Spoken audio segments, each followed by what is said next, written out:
What up, everybody? It's Tuesday, and we are live with a rowdy bunch. Our past few minutes of prep, which wasn't really much prep, was full of a lot of laughter and smiling. So get ready. It's going to be a crazy half hour. So I know these people don't need introductions, but I'm going to do it anyways because it's a power move. That's what it is. Marcus Painter, you see him right there. He's also one of the infamous Canvas casters. We like him. Jim Wolf, of course we like him. You already know that. Dr. David Timms, welcome. Megan Tolan, Kona Jones. These are, they're essentially the Avengers.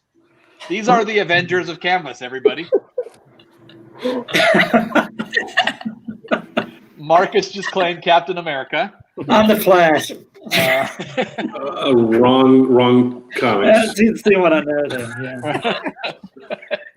Oh, well, the Avengers have been brought together today for a very, very important mission. What we're talking about is a recap, a rehash, whatever you want to call it, of CanvasCon. All of them were there. All of them participated last week. And we're just excited to pick their brain a little bit. So if you didn't get to go, raise your hand on this call if you didn't get to go. I already know the answer to that. You all got to go. Anyone who is watching along with us, we want to hear who you are, where you're from, of course. And we want to know if you attended. We want to hear from you. What was your favorite session? Let's start it off with the Queen Kona. Kona, favorite part of all of CanvasCon, what was it? Oh, that's bad. That's just mean. For me, obviously the keynote with LeVar Burton. That was like joy and tears and best keynote I think I've ever, in fact, I know I've ever seen. So you can't top that. He did it. He nailed it. You could have just stopped CanvasCon right there and everyone would have been like, we're done. Guys, I have some really happy news. So I tweeted about LeVar Burton and he liked my tweet. LeVar Burton. Yes. I saw this notification, was like, what? Are you kidding me? Yes, LeVar's keynote was without question the best keynote that I've ever seen in my lifetime. Anything specifically that stands out in any of your minds, you all got to see it. I loved the very beginning of that keynote where he talked about the importance of literacy and that literacy makes dangerous people. I love that. Just the way of his overall performance was pretty impressive. Any other key pieces that stand out during that keynote for everybody?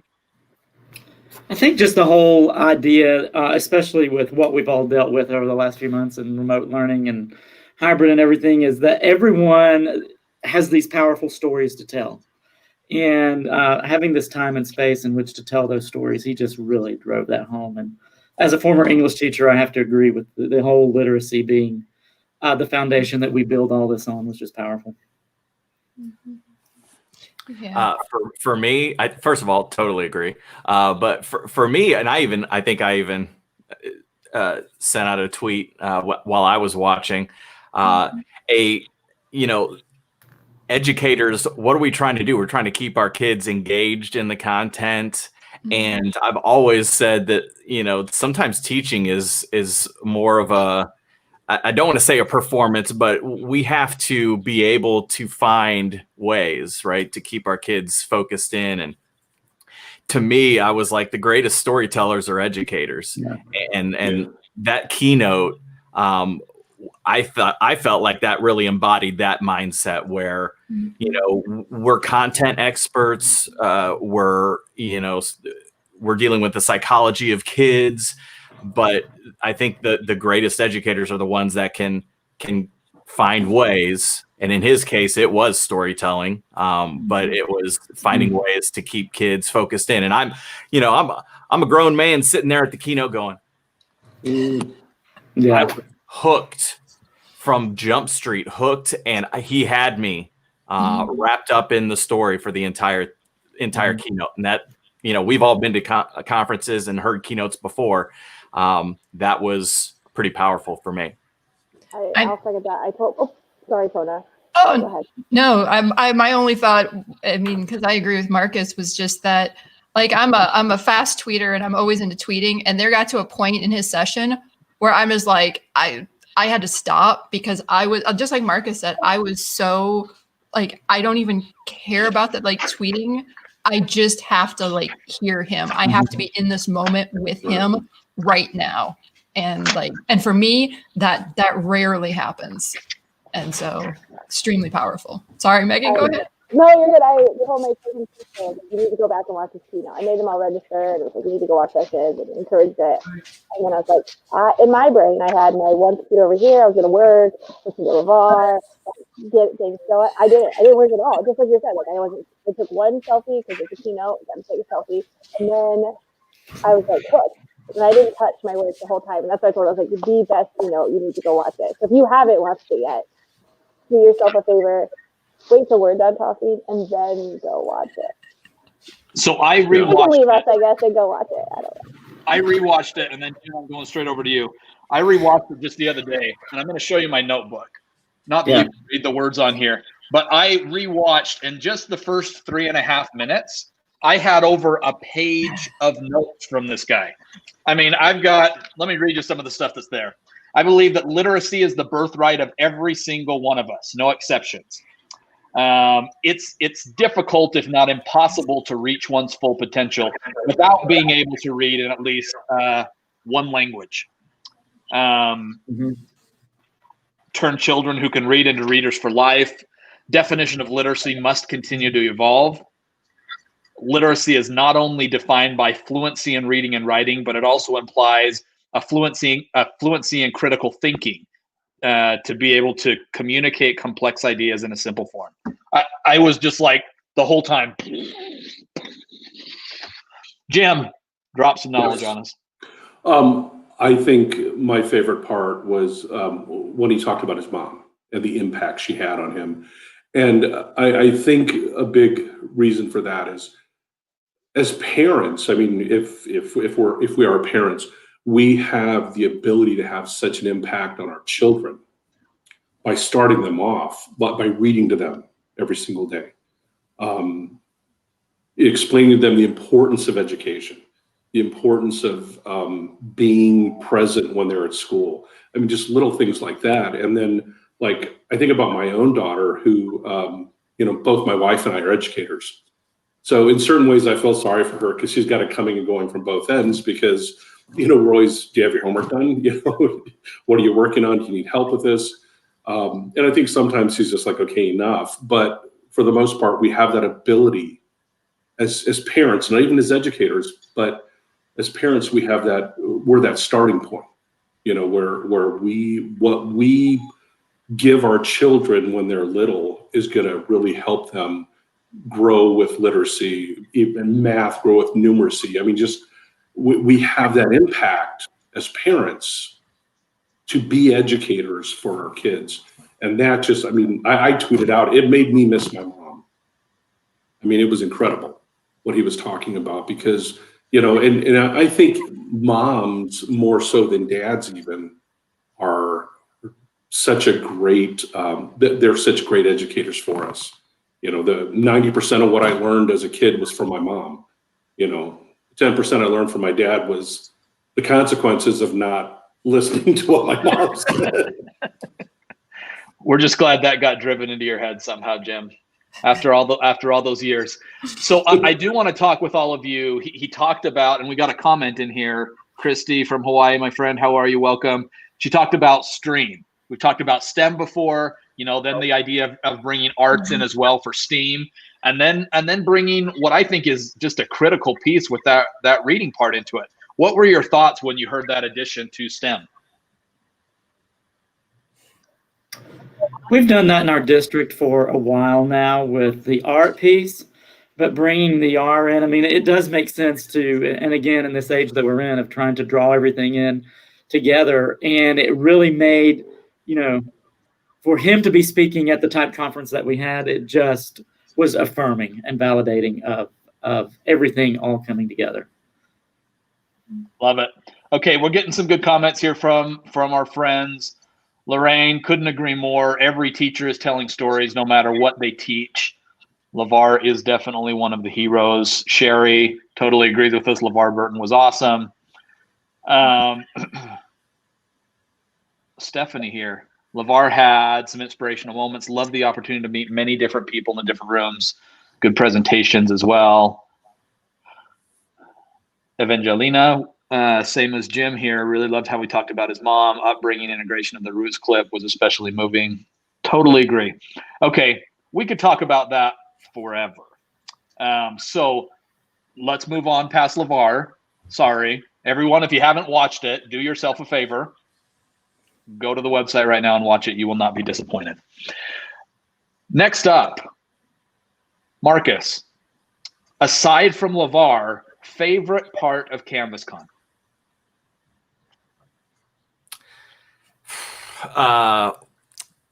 It's, man, honestly, for me, and I reference back to Megan's approach to the day and how that was changed pretty quickly. I really thought that I was going to be able to sort of be a little bit more passive. I had multiple devices. I had signed out the boardroom at central office for the day so I wouldn't be a distraction to my office mates. I had it all set up where I was going to be working and kind of listening. And it ended up just being way more interactive and more consuming than I had expected in a good way. And I think we've all talked about this before, but the platform where we were able to sort of network was really cool. It was a great opportunity to pop in, to potentially talk about topics at tables, but also just talk. I mean, it was nice to have that guidance like, oh, this table is for using Canvas with littles. So at least that was a starting point. But oftentimes when you popped into those sections, you ended up meeting people from all over the place, talking about all sorts of different things. And you know, this is a prime example here. We've got people from all over the country where we share much more than we differ. And you get reminded of that when you are given the opportunity to network like that. Just when you think you're on an island, you just need something like this, something like the social element of CanvasCon, and everything's like, oh, okay, we're all on the same page. So that was probably my favorite part. I love it. Jim, what about you? Favorite part aside from those two things we already talked about? Okay. And I'm not saying this just because she's on this. Kona's session, Designing for Kindness, and I'm going to tell you why. Okay. I am not the most, I don't want to say touchy-feely person, but things like that have never really been like my focal point. Hey, Jim, I don't want to break up this moment, but I want to make sure that you notice Marcus's face when you were saying that. When you were saying, I'm not really the most, I think Marcus's mind was going like, what word is coming out right now? Because he's a big teddy bear, people. Dude, we'll talk later, okay? We'll talk about this later. But that session, at first I was like, you know, I'm going to go out of my comfort zone because I'm usually more about the technical aspects of what we're doing. That's really a big part of where I live and what I do. And when I watched your session, I was just like, wow, this is powerful. You know, I mean, it's one thing to design a course. It's another thing to work with students, and more in my realm, I work with teachers. But when you're laying things out and you're explaining everything, I'm like, holy crap, I never really thought about that. I never really looked at how this impacts students. And you're in higher ed, but like I like to go and watch a lot of the higher ed sessions, and also like in my district, we're Canvas 7 through 12. Mm-hmm. But I also get a lot out of watching when they have things for, you know, for K through 6, say. So I try and, you know, look at different groupings of what I would normally be in, because I've learned a lot. But your session really taught me the importance of allowing students to be who they are and meeting them where they are, not just as far as like where they are in their levels, just where they are emotionally, and especially in a time like now. You know, I look at my own kid who, she feels like she doesn't have a lot of friends. And we were talking about it the other night, and she does. It's just that she's not seeing anybody. You know, everything is just like sign into Teams, you know, go to this class. She does get to go to school 2 days a week, but only half of her school is there 2 days a week. And when you're in high school, it's important, you know, it's the social aspect of it, but personalizing things and humanizing things for our students, especially now, is key. And I just thought your session was amazing. Thank you for that. Really appreciate it. You're seriously like, you're going to make me cry. I'm going to cry if I don't stop talking. So on to the next person. Mark, wipe away the tears, Mark. I see him welling up there. So I'm gonna break up this love fest with another love fest for a minute. I don't know. Did any of you guys get to go and watch Sean Moon's session? So Sean Moon, he's the vice president of product management over here. And you need to. That's another one that as soon as we're done here, friends, you need to go and look at it. So his session, you know, he's brilliant, just scary smart. And is one of the big people that helps drive the product for Canvas. And his entire session is him reading notes that he's written to teachers. Starting with the kindergarten. I actually did see that one. I wasn't catch because I'm like, what am I? As soon as you said they're writing the letters, and you're right. He spent like the whole session. The entire session. Just writing and reading these heartfelt letters to these educators that have made just massive impacts on his life. I mean, he goes from kind of the quirky, funny stories of, you know, even does some impressions of some teachers back then. And it is just heartfelt. So teachers, those who are listening, I know we've got a good sized crowd here with us. You're doing great stuff. I know that this is the hardest thing that many of you and us have ever done, but keep it up because you're doing great stuff. Megan, over to you. Favorite part aside from any of these things that have been brought up? I was going to use Kona's, so I'll pick a different one. Should have gone first. Okay, so I've spent some time doing virtual conferencing this summer. I love, how do you say it? Remo? How do we say this? Remo? Okay. So I loved it. Even in the moment, I was super frustrated. Like I couldn't figure it out, and I couldn't get in. And I was like, I want to talk to people, and it was awkward, and I have anxiety that I'm not ashamed of. But I was like, oh my gosh, there's people I don't know, and they're at the table. And I was trying to find specific people. It's so great to like drop in and be like, hello, and then people would show up, and I got to talk to them, and that was like really so much it. And I also watched Sean's breakout on online learning. I thought that was really well done.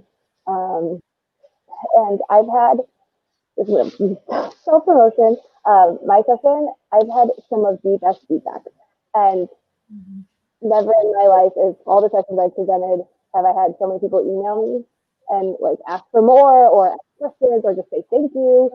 And so a moment where I was struggling as a professional, like, oh, you're making a difference. I'm tired. Everyone's tired. It really made me feel like, oh, okay, we all are in this together. Kind of like that whole, Marcus, you were talking about that at Steel, right? Like, oh, we can do this. So that was amazing. And I kind of had a freak out moment because I got a message. It's like 6 a.m. I'm drying my hair. I'm getting ready for the day. And I got a tweet. Like, I saw your session. I was like, you're not supposed to be open until like this afternoon. They're from Australia. So really threw me for a loop. But I liked that it was kind of scaffolded time zone wise. I thought that was really cool too. Love it. Dr. Timms. Favorite. So attended several of them. I think from where we're at in our district right now, and I just want to thank you all for, you know, I've been to a couple of virtual conferences. This one is going to keep on giving to our teachers. You know, in the past, we've been able to send just a few teachers to conferences, but this one, because of its format. But Anastasia, I think it's Locke, from up in Indiana, up in Marcus and Jim's area, speaking for Canvas from the Littles. That was like, and we've shifted this year in our district to We've got some schools that have gone all in. We're Canvas K through 12, and even with the littles. But just the timeliness of her session was powerful to be able to replay for those teachers in K1. And it was just very impactful. I think it was only like 23 minutes long, but just the calm, cool nature of a kindergarten teacher talking to other K1 teachers about using this with littles and about how it can work. It was that was probably one of my favorite sessions. Love it. Any product thing. So I'm going to go back to Tyler's our good friend out at University of Alabama at Birmingham. And he mentions here, excited about the new features coming from Canvas and Microsoft Teams, deeper integration, more to come on what that's really going to look like. But I was pretty thrilled with that announcement as well. Anything from a product standpoint, announcements or kind of key tips and tricks that you learned at the conference that you want to share with everybody else? Discussions. Can we all take a moment and just love on the stuff that is coming for discussions? We've been using Canvas since 2012, and these are features I have been like wanting for that long. And so to see, I mean, it's got the app mentions, multiple due dates, moderation, number of posts for module requirements, plagiarism checker. I mean, and that's just like this much of like that much of the list. I mean, when they pulled that one up there, I almost cried like happy tears because I love discussion posts. Like seriously, I love discussions. But Canvas discussions needed love. It needed love really bad. And so the fact that Canvas is going to actually give discussion some love, let's give huge props for that one. Like for me, that was huge. You've got some people agreeing with you. Tyler, of course, same thing. Eric, multiple due dates on discussions. Yes. Glad to hear that we made some people happy. Hopefully more and more of that to come. Anything else? Anybody else that had some big ideas on things that they were excited about?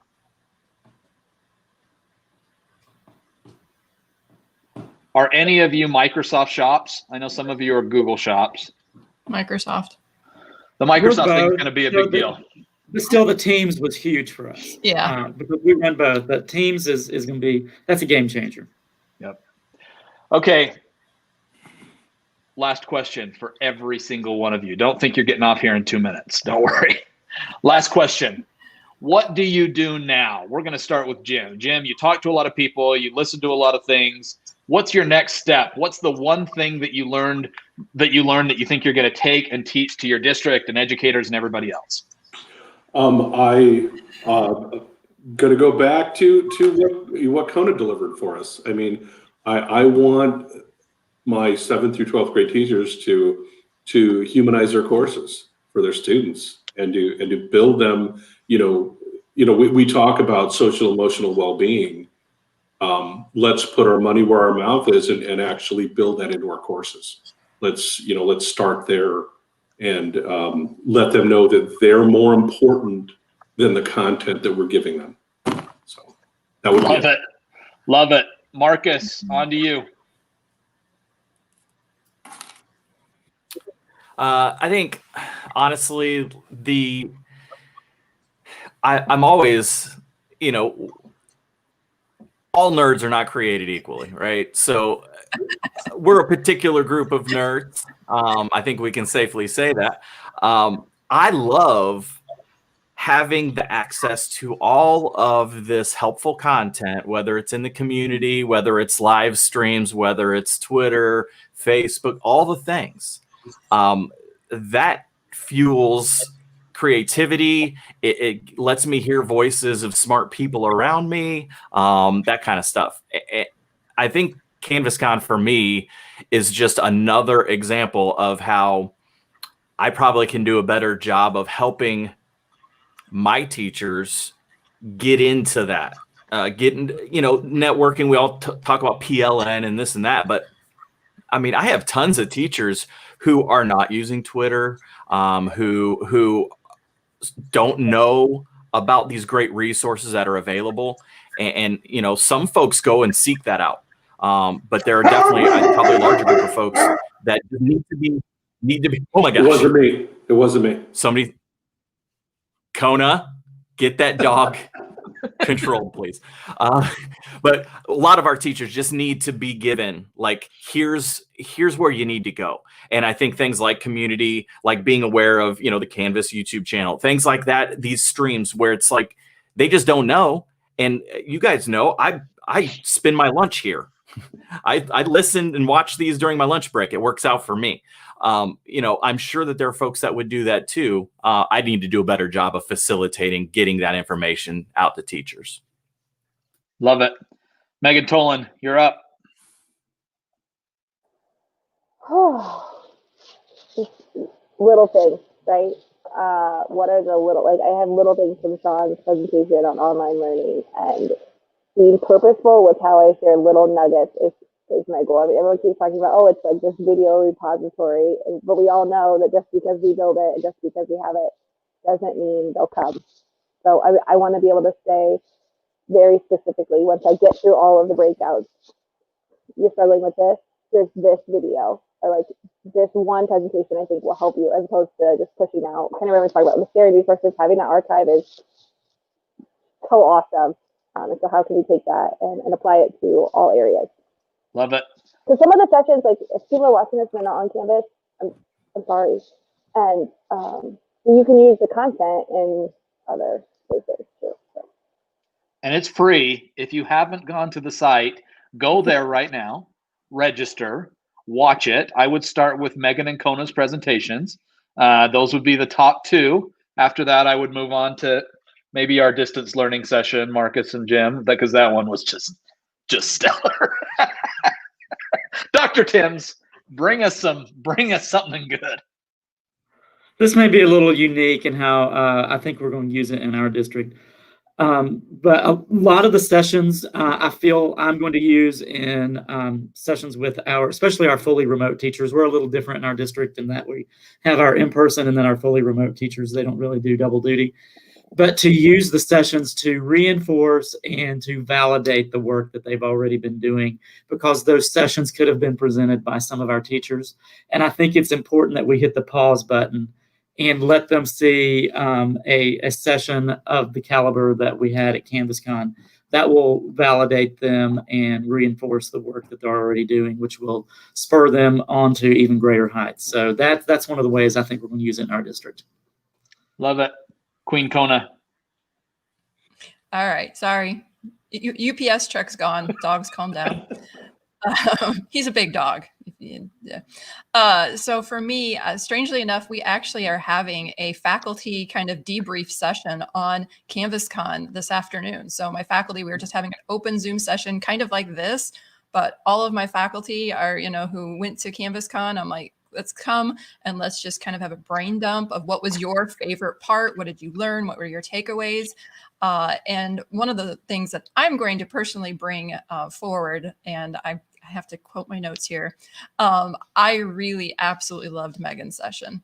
So I have to give a lot of love to her session. And that's one that I'm definitely been pushing out, both Megan's session and Sean Niffer's session. I mean, both of those were amazing. But with Megan's, I loved how the Get Chunky, as soon as I saw that, I laughed. Like I saw that, I'm like, how can you not love this when she's like, get chunky? And I'm like, oh my, like that's so, I mean, like seriously, how can you not love that session? But get chunky, make it personal, be intentional. And oh my gosh, be intentional. Like, yes, yes, yes. I mean, literally Megan's doing hers and I'm just like, yeah, I want to be in the audience, like cheering you on for that session, Megan. Was it kind of like a Jerry? Was that the kind of session you were thinking? I was like, it was amazing. Anticipate student needs. And oh my gosh, that's so important and so vital. And then just challenge and forgive. And for me, that goes back to my kindness and my heart, but for you, like you had that package of things. So I am not surprised that you're getting a huge amount of feedback on it, because for me, yours was on fire. I mean, it was just like, yes, yes. Like it was amazing. So for me, obviously Kona loves my session. LeVar likes Mark's tweet. Kona likes my session. So yeah, I mean, there's lots of stuff. There's lots of presentations and there's lots that I'm going to be sending out to my faculty. But yours is the one for today that I'm really focusing on with my faculty, because that for me, yours just hits it. Just like boom, boom, boom, mic drop, we're done. So yeah, lots of love. If you haven't seen Megan's session, yes, please, after we're done, stop what you're doing and go watch her session. Stop what you're doing, everyone, and go watch these sessions.